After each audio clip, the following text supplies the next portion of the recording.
Mr. Lin? Chen Lin? Excuse me, Chen Lin? Who are you? You speak up!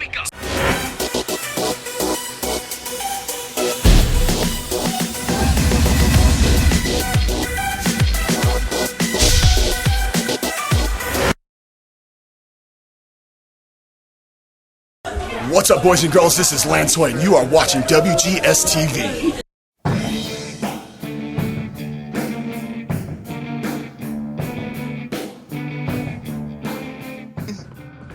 Hello everyone, welcome to another installment of WGS-TV right here on YouTube.com/WrestleGamer and ZFX-TV, and boy are you guys glad that you tuned into this installment because we got a very special guest we're going to be talking to. But first, let me introduce the panel. First off, over on YouTube.com/LanceMossTV, he's our resident music mogul. He is the incomparable Lance Moss. Lance, how you doing? I'm doing pretty good. Thanks for having me. From the Houdat Temple on Instagram, it's James from the Big Easy. James, how you doing? I'm doing good. I'm just feeling a little under the weather, but I'm fine. From the Hood on Instagram, he's the Bay Area MVP, known as Will. Will, how you doing? Let's get the show on the road, shall we? Ladies and gentlemen, our guest started his wrestling career deep in the heart of Texas.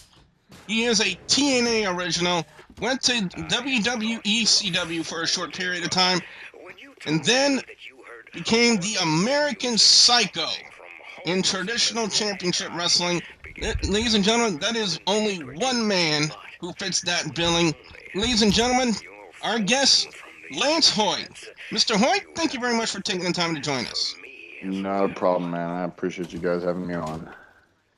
Can you talk to us about, we know about your start in Dallas. You were known as Shadow, correct? Yep, that was one of my first names. But how did you go from working in Texas to TNA at that point in your career? You know, TNA was it was a pretty new company at the time. They had done a couple shows outside of Tennessee, but then, set up shop or set up home in the Asylum there in Nashville, Tennessee. I had a girl, her name was Lollipop. She came to an autograph signing show, actually, and offered to take a videotape and, a picture and resume and all that stuff to the office that was TNA at the time. Was good on her word. She took it in. I got an email, and they first started inviting me out to do explosion matches, which at that time they were using to take a look at new talent that was coming in from all over to try to be a part of TNA. And I did 2 explosion matches. I went up one time and just hung out so they kind of not forget my face, and then when I went up for what was going to be another explosion match, it ended up having me on their weekly Wednesday night pay-per-view, teaming with Kid Cash. And then that night after the match with Kid Cash, they offered me a contract. Wow, that must have been a huge deal for you at that point in your career. And you worked with quite a lot of people in TNA. Who are some of the favorite people that you prefer to work with in TNA? Everybody that I got to work with and every opportunity I had was a really good one. There's always up times and down times and good times and bad times. Kid Cash was real cool because everything was kind of whirlwind, and we fit well together as a team, and they had us as the tag champs for a while. I got to work with Ron the Truth Killings for a bit as a tag team partner, and then finished up as in a tag team with the Rock and Rave Infection, working with Jimmy Rave and Christy Hemming. Got to do a lot of cool stuff in the middle there. There's the Hoytomania days in TNA, which was a lot of fun. That was I remember that. It was fun. Yeah, it was more of a singles run. So, there were a lot of cool things. Got to wrestle, a lot of great wrestlers and do a lot of cool things, being a part of, from just the Wednesday night pay-per-views to the first Impact in Orlando, going from Fox Sports Network on into Spike TV to doing the very first, full-on 3-hour, monthly pay-per-view that TNA did, to being a part of when they did their first set of live events outside of Orlando, to, being a part of the very first pay-per-view outside of Orlando, just doing a lot of firsts with the company was a really cool experience and really cool time for me and my time at TNA. Now let's talk about when the TNA first landed the TV deal. You know, when they first they went from Fox Sports South to Spike TV. What did that mean to you as a professional wrestler with the company that you're in to land such a big TV deal on a big company like Spike? It was a real big deal. Fox, it wasn't just Fox Sports South, it was Fox Sports Network. So they were on every Fox Sports network that aired around the country. But, we were going from a Friday afternoon slot to a, full on, I can't remember if we stayed on Fridays or if we moved to Thursdays at the time, but, it was moving into a more normal professional wrestling time slot. There was about a 3.5 month period where we didn't have any TV at all. We left Fox Sports, and then there was about 3.5 months where we were just doing internet TV and monthly pay-per-views, and then we came on the Spike TV in October of 2007 or somewhere around there. I can't remember. I think that's when it was. And so it was really cool. Like I said, a lot of cool firsts, and I got to be a part of a lot of those with TNA. You mentioned the tag team that you were in, the Rock and Rave Infection. That consisted of Mm-hmm. you, Jimmy Rave, and Christy Hemme. How did that Right. concept come about? It was kind of an interesting deal. Jimmy Rave and I had already been tag teaming as the Rock and Rave Infection for a little bit in TNA, and then we showed up to TV one day, and basically we were told they were like, "Hey, you ever watch that game Guitar Hero?" And we were all kind of like, "Yeah."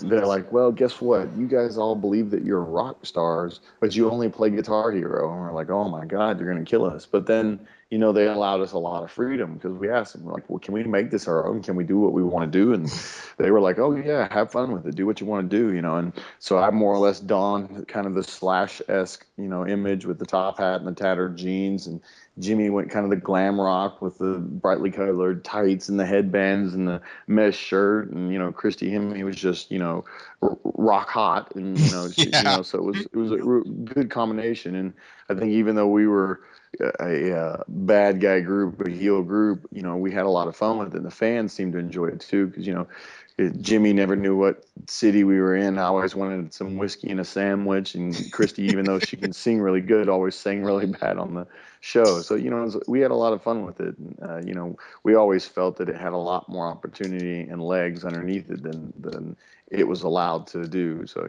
it was what it was. We had a lot of fun, and we were a good combination. Now, where did you go after you left TNA? WWE. Oh, yes, and I remember you told me a very interesting story. Uh, One GCW show, I was asking, why wouldn't Vince McMahon let you work your American Psycho gimmick that you have now in uh, WWE? And you were telling me a very interesting story about that. I don't remember what you told me Uh, or uh, what you're speaking of. or the fact that you had to change your look so drastically when you got there. You went from having the long hair and the beard to having Oh your yeah. haircut.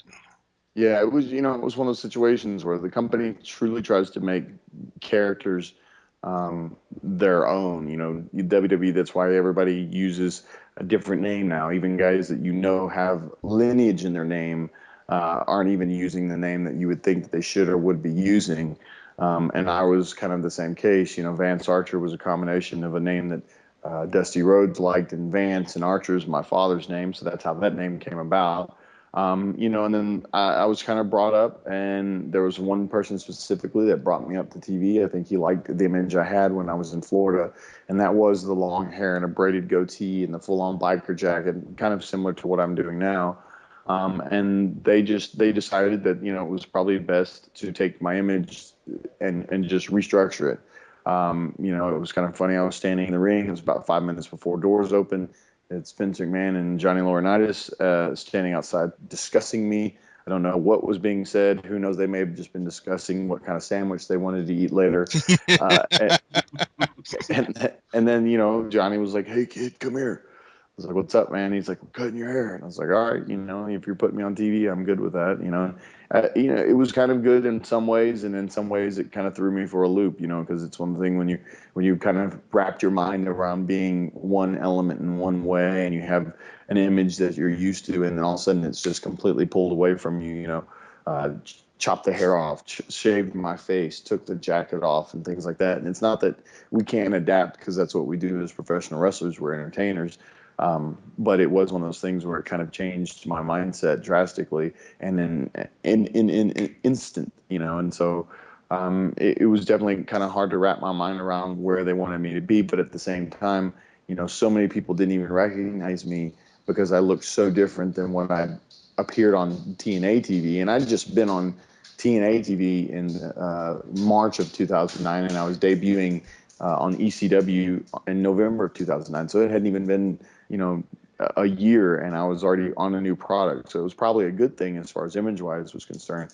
Just the shock of the instant change, I think, kind of threw me for a loop a little bit. And I'm not making excuses. That's just the reality of it sometimes. Now, how was it different from TNA going to WWE for you? I mean, like backstage and everything like that. How was it different for you? Backstage is fairly the same in the sense that you're a lot of the guys are there and you're working with people and stuff. WWE is obviously the promotion and production that it is. It's the multi-million-dollar company that it is. It is truly an entertainment company, and it's one of those things where it's just that much bigger all the time. TNA was doing good things and was taking leaps and bounds and moving forward, and it had changed from, like I said, from what we were doing in Nashville to what we started doing in Florida to what we continued to do even bigger in Florida. And then as it started to move, and then going to WWE, a company that had been around for many, many, many, many years already doing this. And the production size was just immense. Getting to be a part of WrestleMania in Arizona was an insanely cool thing, just for the simple fact that we got to see just how big pro wrestling can be when a company puts its efforts and its money behind it. Yes, WrestleMania is always a spectacle that not only behold, but I gotta imagine it was just a huge spectacle for you to actually even be there performing at the exact same time. It's like one of the hugest hugest stage for wrestling at that time. And I do know at one point they paired you up with Kurt Hawkins in the WWE. What was Kurt Hawkins like to work with? It was cool. We'd been friends and we'd kind of talked, and the idea of him and I tag teaming, he'd actually pitched that when I first arrived at the company. But I think the company wanted me to kind of get acclimated with how they did things and whatnot. And it took, about 6 or 7 months. And then I got on TV, and then it was the time from ECW shutting down to when they put Kurt and I together. So it was probably about a year from the time he originally pitched the angle to, when it actually came to be. I thought we were a good team. Initially it was doing really well. It was just unfortunate we were kind of not the main focus. They liked us and they pushed us at first, but then I think we kind of got lost in the shuffle, and then it just kind of became we're not doing anything with these guys, and it just was what it was, ultimately what it became. But it was a lot of fun working with him. He was a great wrestler. I mean, there's reasons he's still with the company. I think he has so much potential. It's just, unfortunate that the company hasn't tapped into it yet. Do you feel that that kind of situation is a common occurrence in the wrestling industry today? Yeah, it is, because it's the entertainment business, and people specifically choose who are going to be the stars at the time and for the future. And as that changes as far as who's backstage and who's choosing those people, that changes for the people that are getting a chance to be out there as well. It's a hard industry to be a part of. I'd like to say it's probably harder than being a professional athlete in just about any other sport, simply for the fact that there are less opportunities than there are in any other sport to be on a major stage. All right, well, at this time, I'd like to turn over questioning to the Bay Area MVP, known as Will. Will, you're up with Lance Hoyt. How's it going, Lance? Once again, Yep. How you doing, man? I'm doing good. How was it like when you first got into TCW? Was it anything different in TCW than what it was when we went to TNA and WWE? Well, TCW is one of those companies that's really doing a lot of good things to start off. It's a company that's in its infancy. You know, it's only a year or so old. They're finding their legs. They've got a lot of good people around them. They're helping them try to move forward and get bigger and get stronger and get better. And you know, they're producing a TV product that if you have DirecTV or Dish Network, you can watch right now nationwide on Friday nights at 1 Eastern, 12 Central. You know, I've been working with obviously at TNA before, then I worked with WWE. I'm spending most of my time now in Japan with New Japan Pro Wrestling, and TCW has kind of become my USA home. You know, I knew a couple of the guys that had been working there for years, or no, excuse me, for years. I'd been working with them for years, but they were a part of the company already. And so when I had my opportunity to come in, I think, you know, when initially I was brought in, it was just kind of as a little bit of a namesake. And then I think they were, and I'd like to believe they were happy with my performances and they were impressed with my attitude. And they decided to kind of keep me on and keep me a part of the company. And so things have been good. Okay. What else could I say? Okay, you earlier mentioned about your gimmick known as the American Psycho, which is has done well for you. One question I did want to bring up is how was it being in the Rock and Rave Express with what was your tag team partner? Jimmy Ray, was it? Yeah, Jimmy the Ray. Rock, Yes. the Rock and Rave To Infection. be part of that faction with Jimmy Ray. You're cutting out on me pretty bad, man. Yeah. He's having some PC issues, but I think what he was trying to ask you is, you know, you talk about your experiences in the Rock and Rave infection. Okay, he's saying the name wrong. I'm sorry. The Rock and Rave Infection was great. It was a lot of fun, but it was more of a comical gimmick. It was more of just let's go out and have a good time. We're good wrestlers, but it's more about being entertaining as an element than it is being, kind of a competitor, a true competitor, somebody that people see as a heavyweight and champion, somebody that people don't see as somebody you'd ever want to mess with, and that's what the American Psycho is. Wow, very interesting. I apologize for Will. He's still having some issues with his PC, but I do have a question from a very good friend of ours. His name is the Studley Man Ashley, and he would like to ask you, Mr. Hoyt, is how have you found your times and your experience in Japan over the last few years? It's been absolutely awesome, man. I think Japan has done something for me that I haven't had in a long time, and that's helped me build up a confidence. Like I said, I've worked with a lot of good people and had a lot of amazing opportunities in the business from TNA to WWE. But Japan and New Japan Pro Wrestling has given me an opportunity and the confidence to help really create that character. The American Psycho was really born and raised in Japan, and it's something that I'm taking from Japan and I'm bringing into the States, and it's really working well for me. My only hope is that it can continue to get more known in the U.S. as well known as it is in Japan, and so it's a lot of fun. In fact, I'm heading back to Japan on Friday, and I'll be there for a show on the 14th, which is a lot of fun. I'm excited about that. Yes, I'm pretty sure about that. But I was wondering if I can ask you for a couple of opinions on current wrestlers. Like how would you if you could describe them in one word? All right, now, the first wrestler I want to bring up is AJ Styles. His name says it all. It truly is phenomenal. Cowboy James Storm. I don't really have an opinion on him. Bobby Roode. Definitely a champion. Christopher Daniels. An amazing mind of the business. Now this is going to be interesting. John Cena. Don't know him well enough to have an opinion, but he's definitely, you can't hate his hustle because he's nonstop. He's on the road 300 plus days a year. He's definitely a company man.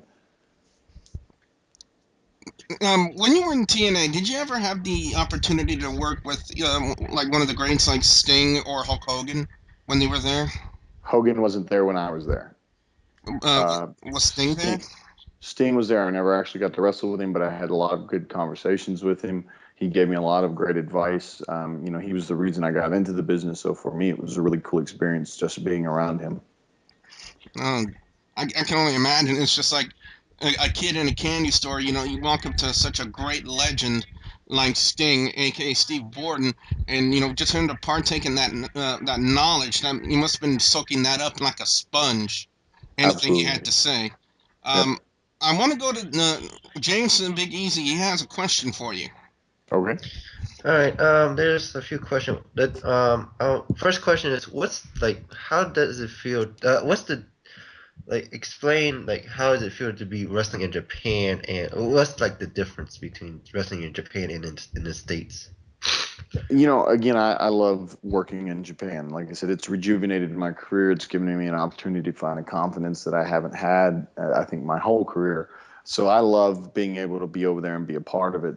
They're truly New Japan Pro Wrestling right now is the second largest company in the world, based on number of fans that go to the shows, number of people that watch their television show, number of merchandise purchased and sold. I got to work, which could roughly be seen as the second largest show in the world, and that's Wrestle Kingdom in front of 53 plus thousand people at the Tokyo Dome, where I got to ride a motorcycle out and just have an amazing fun time in a tag match defending the IWGP tag team titles with Davey Boy Smith Jr. It's one of those things that it's invaluable to my career. And as far as the differences are between Japanese crowds and American crowds, I think the one thing that Japanese fans really do is they pay attention. They pay attention to what's going on in the ring. It's if you watch Japanese wrestling and you see the quiet crowds and where the crowds are just really silent, and you think, okay, they're not enjoying themselves. Actually, they're really enjoying themselves because they're really attentive to what's going on in the ring. So when you get a reaction from the people in Japan, you're really doing something special because that's really drawing their attention. Whereas they're always paying attention to each and everything you're doing. And I love working in America because it's like working in a beehive. There's always a constant buzz, one way or another, good or bad. The only thing that I wish the American fans would kind of take from the Japanese fans is a respect level. I think, unfortunately, in my opinion, a lot of American fans tend to go to wrestling shows to almost just hear themselves yell crazy things.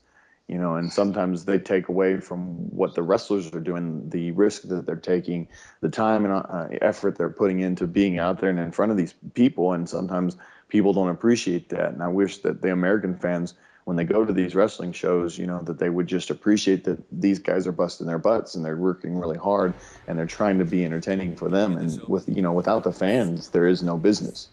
And I get sad when I see all this negativity from fans and from other wrestlers who are, thinking about trying to move up into another level, and they're so negative about what they're seeing on TV. And these guys are just going out there and doing everything they can. They're taking every opportunity they have, just like the guys who are on the independent scene. And, I tell the fans, without them, there is no business.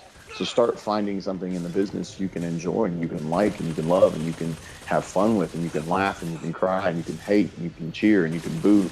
But don't go in so cynical thinking you know everything about the business or that you just are going to make noise to make noise. Go in and enjoy what you're watching and seeing, and because it's a fun business. It's a fun business for the people that are in it, and it's a fun business for the fans that are around it.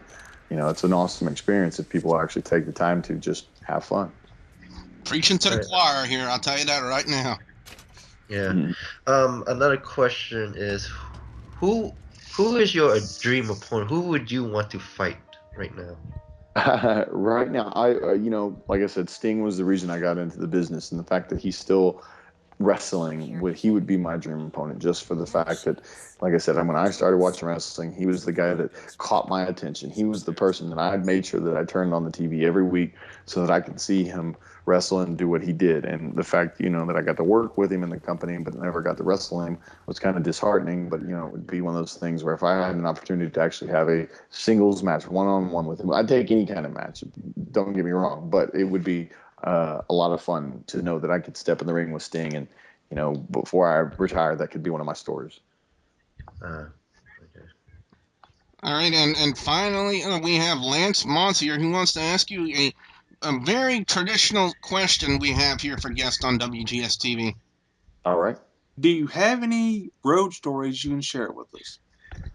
You know, uh, I don't know. I wish they kind of given me a heads up on that. I might have been able to think of some more. The fun thing about being on the road with the different guys at different times is just the different personalities.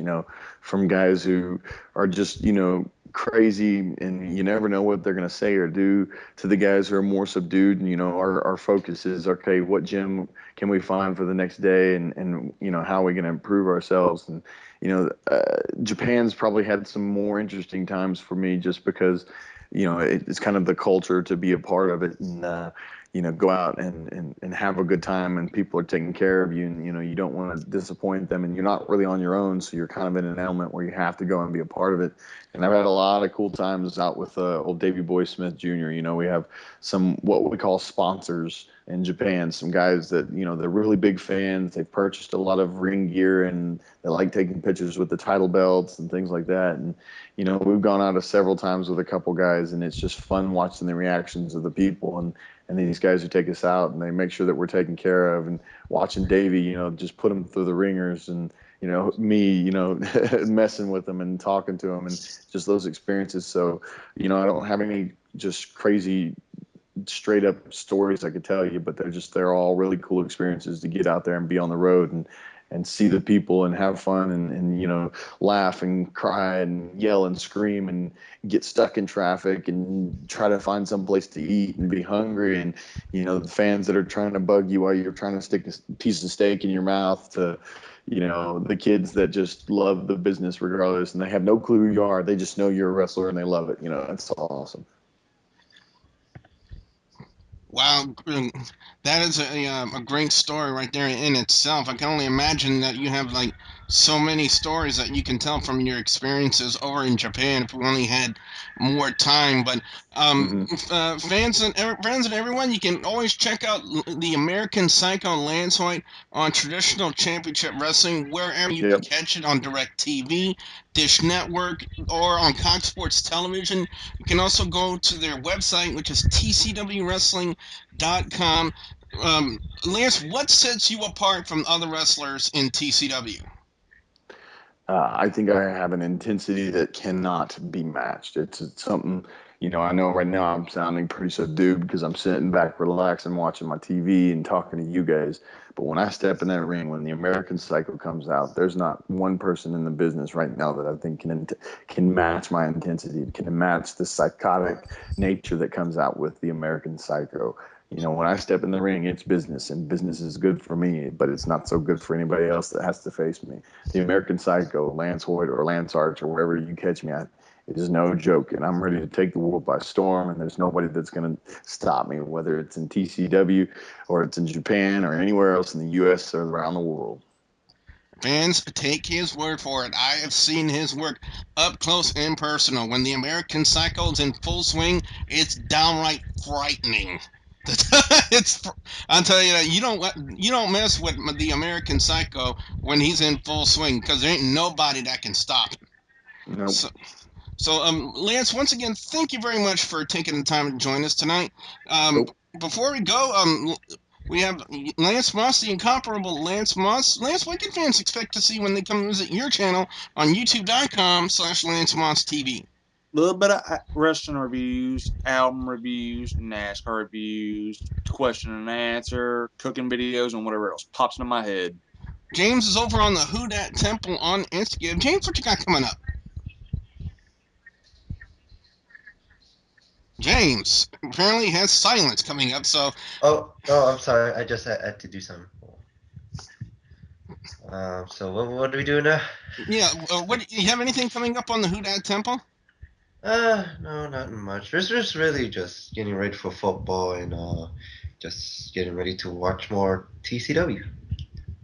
Yes, as always. And fans, don't forget to like the Facebook page, which is facebook.com/WGS-TV. And don't forget to please subscribe to youtube.com/WrestlingGamer and youtube.com/ZFXTV Network. So for the Bay Area MVP, known as well, the incomparable Lance Moss, James from Big Easy, and our very special guest, the American Psycho Lance Hoyt. Hopefully we can have you back on here again, and we can talk to you more about your stories and your experiences over in Japan. Thank you, man. I appreciate you guys having me on. With that being said, ladies and gentlemen, I'm the Russell Gamer. Don't be Billy Boudreaux saying thank you very much for watching.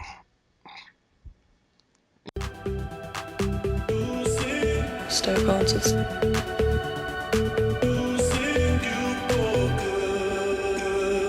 Stoke answers. Stoke answers. Stoke answers. Spiritual speaking. Stoke answers. Stoke answers. I'm Haley Ringrose.